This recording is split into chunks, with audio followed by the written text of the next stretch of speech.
Hello fellow board game addicts, enthusiasts. Get ready to have your daily dose of vitamins and keep your doctor away, because today we'll be talking about Juicy Fruits. Juicy Fruits is a 1 to 4 player board game about having your own island that grows a variety of fruits. Your goal is to make use of the produce by getting businesses and supplying your boats to get points to win the game. Each player is given their own island board, which will look a little something like this after some randomized setup. There are 2 phases on your turn. In the first one, you get to slide one of these fruit tokens in one direction. For each space that you move your fruit token, you will get that fruit as a resource in your reserve. You would wanna slide it as much as you can to get more resources. For example, if you slide this banana token 2 spaces away, you will then get 2 bananas. You can only slide these tokens vertically or horizontally as many spaces as you want, but you cannot change the direction midway, and you cannot slide or skip over anything in your path. They basically move like rooks in chess. This first phase is your bread and butter because it's the main way for you to obtain resources in the game. So how can you use these fruits? Well, that's where the second phase of your turn comes in. In this phase, you can either supply a boat or get a business token.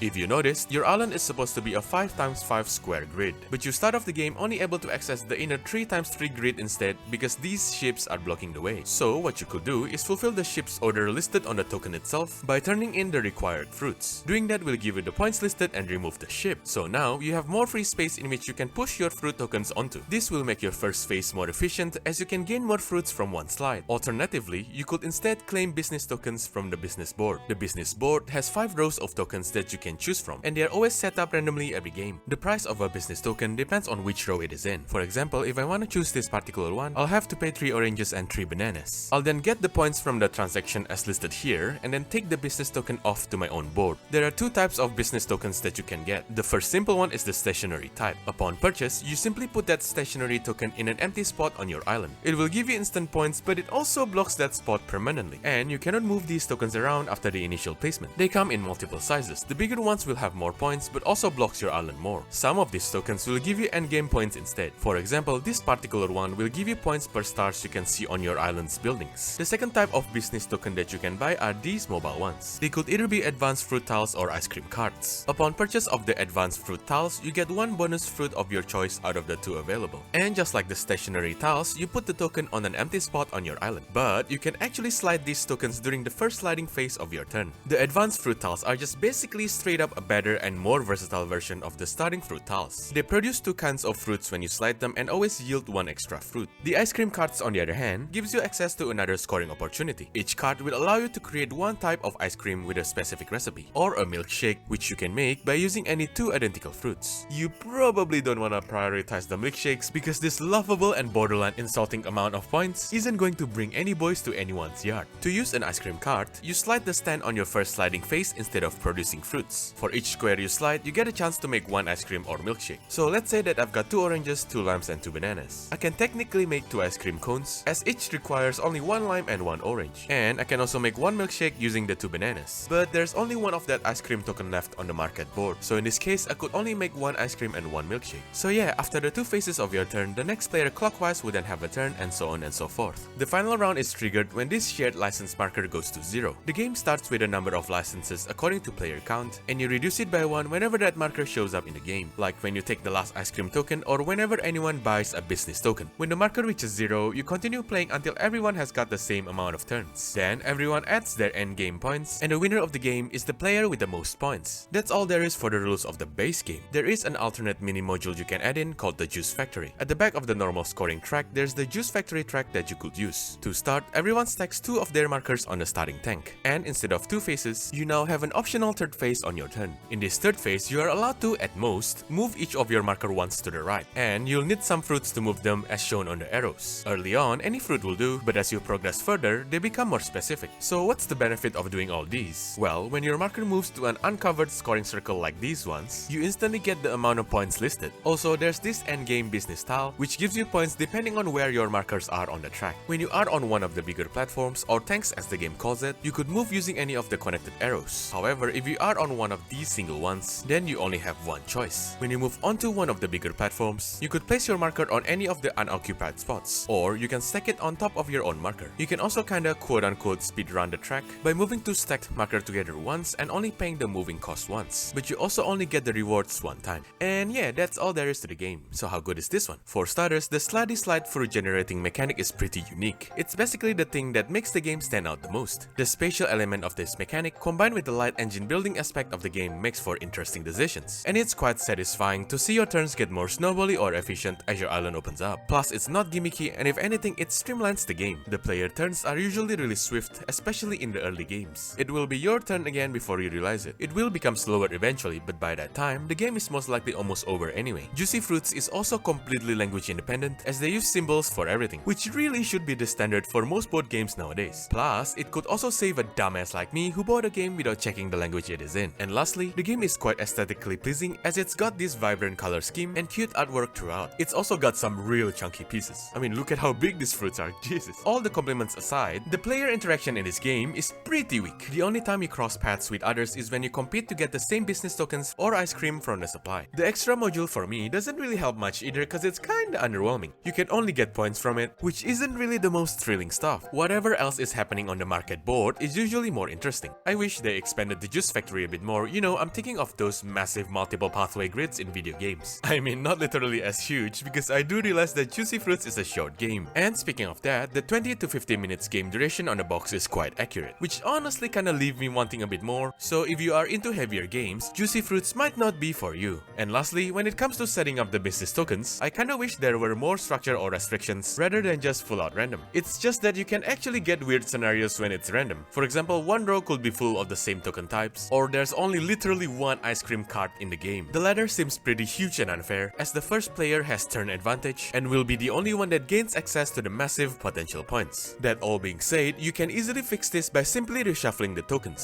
So yeah, Juicy Fruits is definitely a game I recommend you try, especially if you are into lighter games such as Splendor or the First Century. Juicy Fruits is like a step up from those two games when it comes to complexity. Anyways, hope you enjoyed this review. Check out my channel for more videos like this. And of course, don't forget to leave a comment down below. And that's it, see ya!